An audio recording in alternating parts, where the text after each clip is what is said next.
Lève-toi, enfant de la destinée. Lève-toi, taureau premier-né. Lève-toi. Qui est le juge?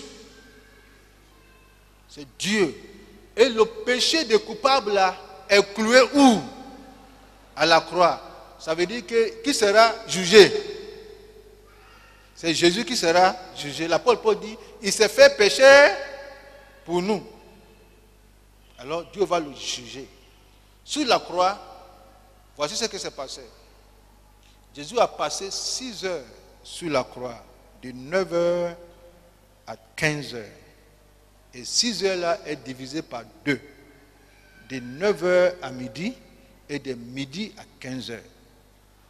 Jésus nous a donné 7 déclarations. Les 3 premières déclarations, c'est de 9 heures à midi, où il a dit à son Père, pardonne-les. Ils ne savent pas ce qu'ils font. Et ça, c'est vrai.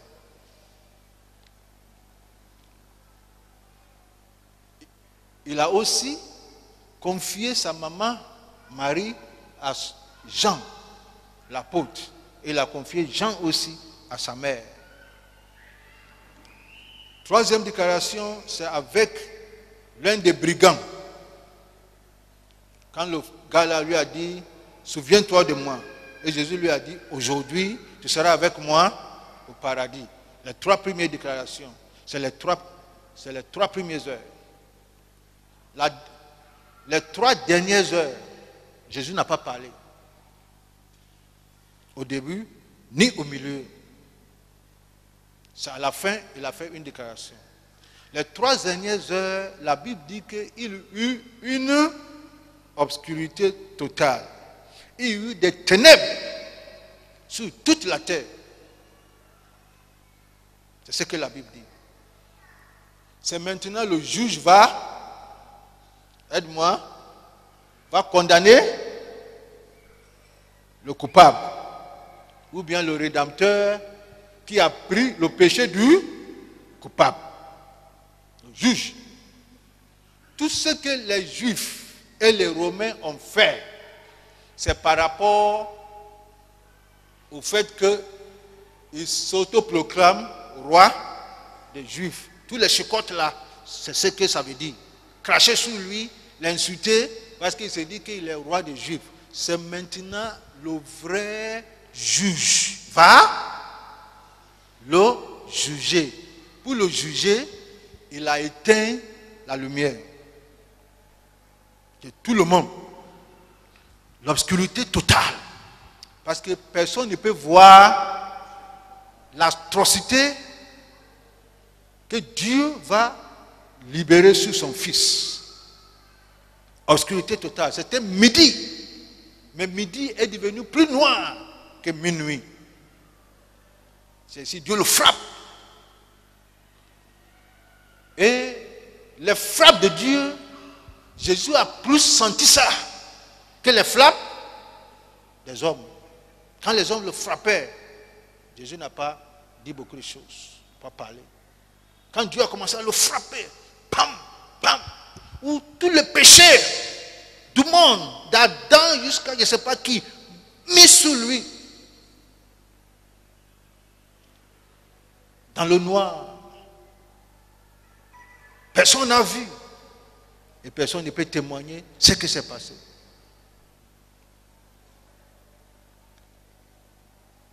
Vers la fin, Jésus ouvre sa bouche et voici ce qu'il dit.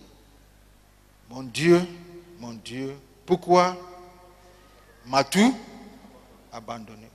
Voici ce qu'il dit. Pourquoi m'as-tu abandonné? La première fois, Jésus s'adresse à son Père comme Dieu. Chaque fois sur la terre, quand Jésus parle de son Père, il dit mon Père, mon Père, mon Père. Je suis venu faire la volonté de mon Père. Mon Père m'a envoyé, etc., etc. Cette fois-ci, il n'a pas pu dire mon Père. Il dit mon Dieu. On voit la distance maintenant.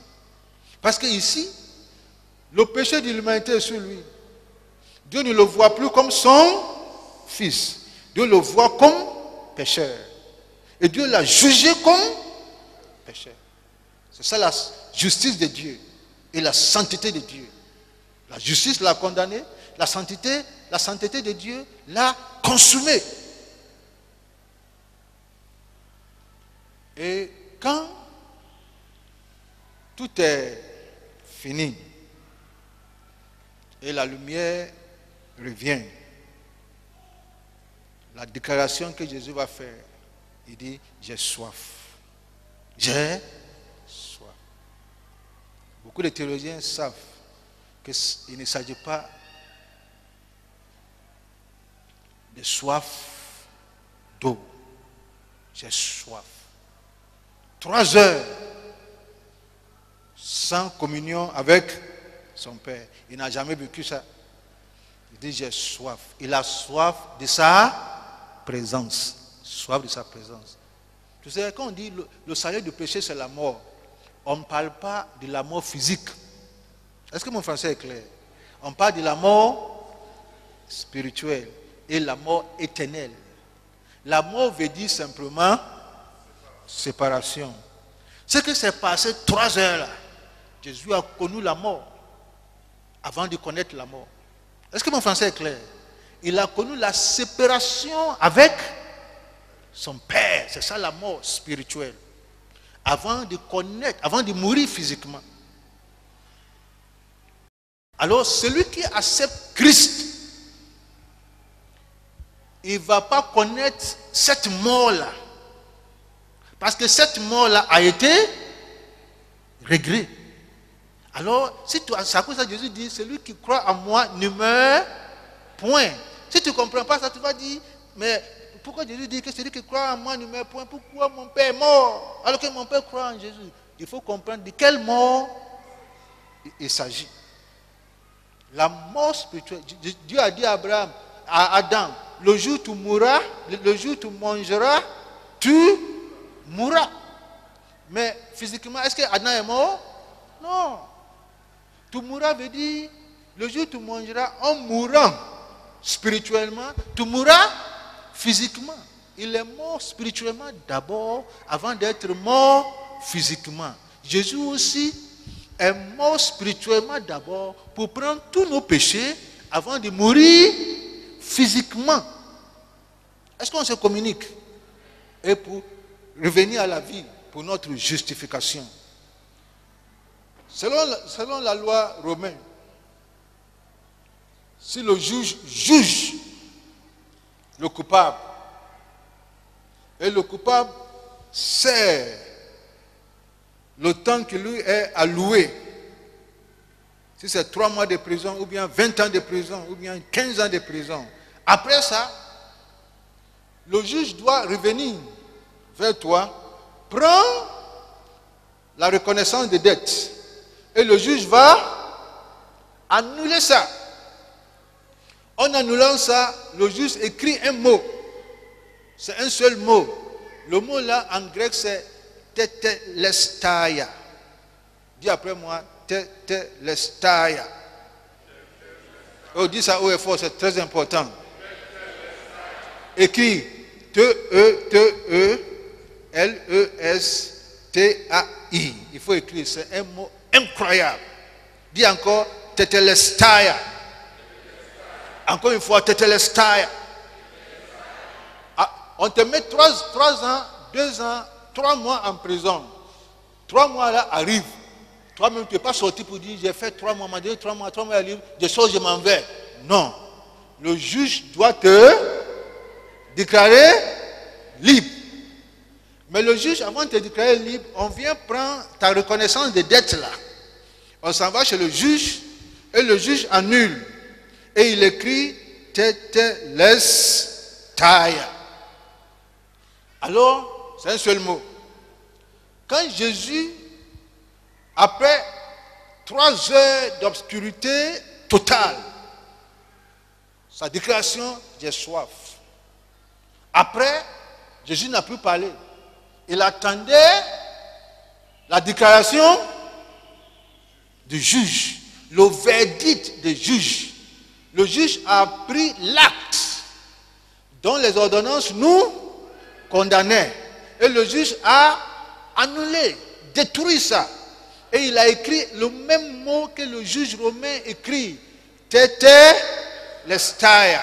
Et quand Jésus a vu que le juge juste lui a présenté l'acte, le certificat de dette, la reconnaissance des dettes annulée, tetelestai, Jésus répète sur la croix, teteles. C'est ce que le français traduit, il est accompli. Ce n'est pas le coupable qui dit ça. Ce n'est pas le condamné qui dit ça. C'est le juge qui écrit. Et quand le juge écrit, toi, le libre, toi, on te donne le certificat. Et quand on te donne, tu cries. Teteles taya. Ça veut dire entièrement payé.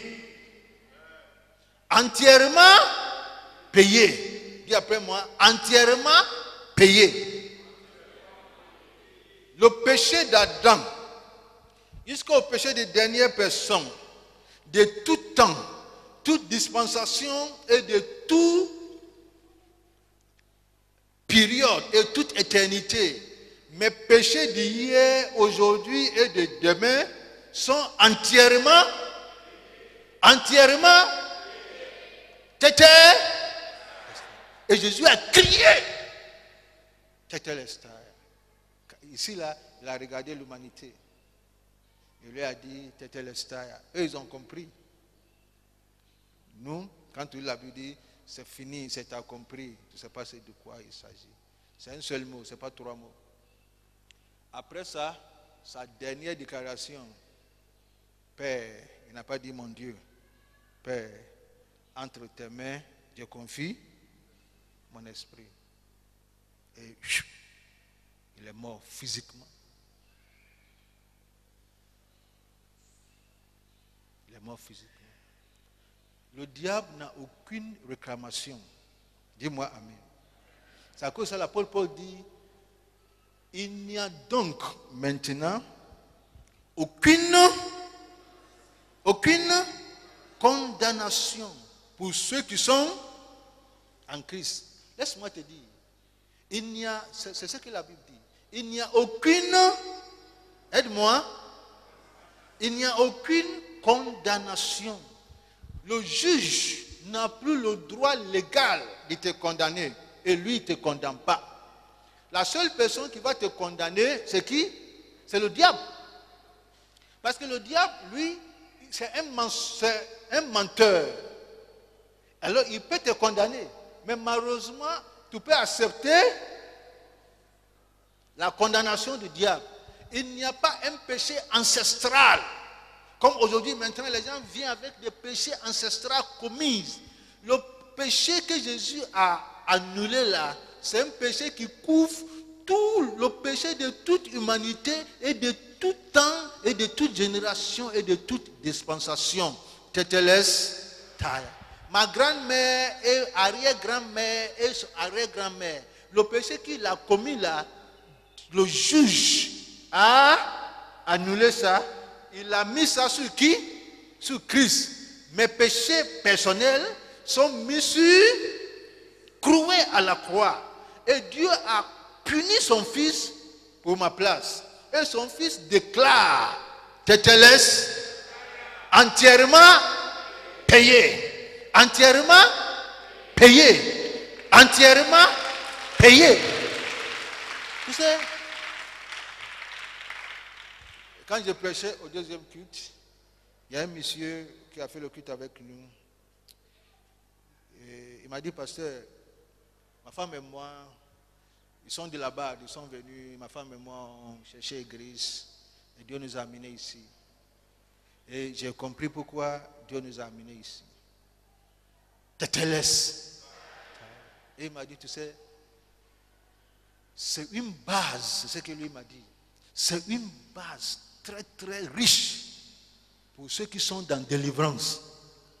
Malheureusement, ceux qui sont dans délivrance vont chercher péché déjà annulé pour dire que toi tu dois payer. Et toi, tu dois payer. Fais ça pour payer. Fais ça pour payer. On nous amène derrière la croix. Ou avant la croix. Dis au diable là, je reconnais avoir fait ça. Mais je reconnais aussi que ce que j'ai fait là a été payé par quelqu'un. Et on ne paye pas 2 fois ce qui est déjà payé. On ne paye pas 2 fois. Je reconnais, c'est moi qui ai fait ça. Mais lui, mon Rédempteur, il a payé ça pour moi. Et ce qui est sorti de sa bouche là, c'est entièrement. Il n'a pas payé ça par tranche.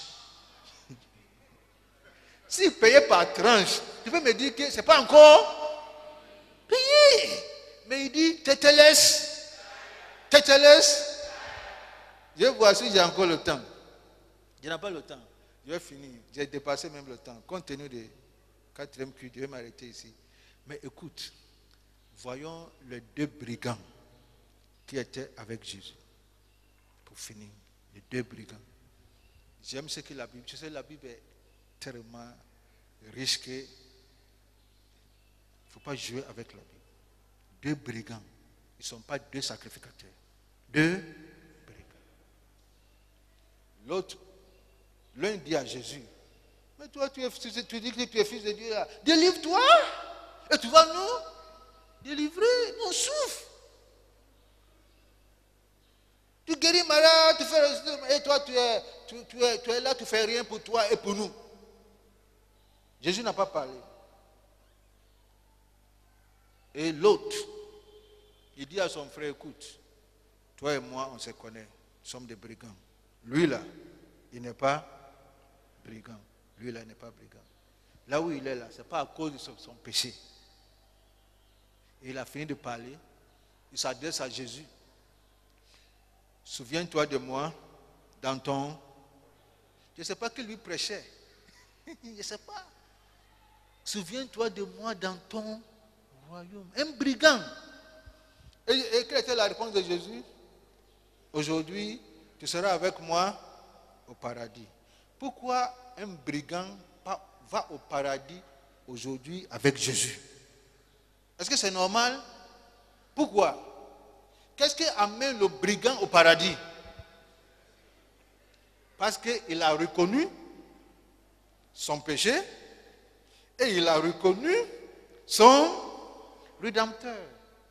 Et il sait que le Rédempteur peut pardonner son péché. Il dit, souviens-toi de moi. Jésus dit aujourd'hui.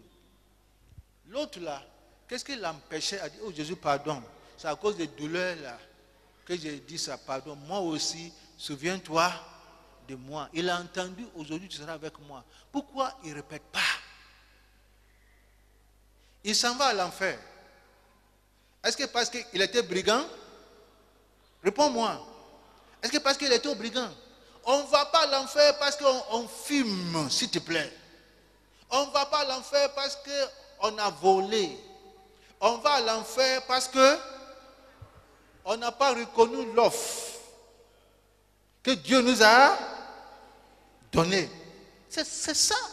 Dieu ne va jamais condamner quelqu'un parce que tu as fait tel péché, c'est à cause de ça que tu vas aller à l'enfer. Il y a quelqu'un qui dit qu'elle est morte, une fille qui est venue récemment ici donner témoignage, elle est morte. Et Dieu l'a envoyée à l'enfer, et il a vu les gens qui sont là, et il y a un gars là, Dieu lui a dit que, l'ange lui a dit que lui là, c'est à cause de voler, c'est à cause de vol, et on a collé vol sur lui. Et j'ai dit au pasteur là, mensonge. Le vol là a été collé, a été cloué, où? À la croix. Si c'est Dieu qui est le juge, qui a condamné ça, et il a mis ça sur son fils, il ne va pas encore mettre ça sur quelqu'un d'autre. Alors l'ange qui parle à la fille là, ce n'est pas l'ange que je connais dans la Bible. Tu sais, la Bible là, il ne faut pas comparer une révélation personnelle qui n'engage que quelqu'un qui dit que c'est elle qui a vu, comparé à la Bible. Quand j'ai discuté avec le pasteur là, il me connaît. Après, il s'est tué. Il dit, il ne faut pas les gens qui disent qu'ils sont morts. Je ne dis pas que Tu ne peux pas mourir et Dieu ne va pas te ressusciter, c'est bon. Mais si tu dis que tu es mort, tu es ressuscité, là, pardon, dis-nous ce que tu as vu. Il ne faut pas nous dire ce que tu n'as pas vu. Parce que tout ce que tu as vu et tu n'as pas vu là est jugé par l'autorité de la parole de Dieu. Et tout est dans la Bible. Tu peux convaincre les gens. Il dit qu'il est ressuscité et il a vu les gens qui sont à l'enfer parce qu'ils portaient mini. Oui! Parce qu'on porte mini, on va à l'enfer. Mais il y a des gens qui sont nus. Et eux, ils vont aller où?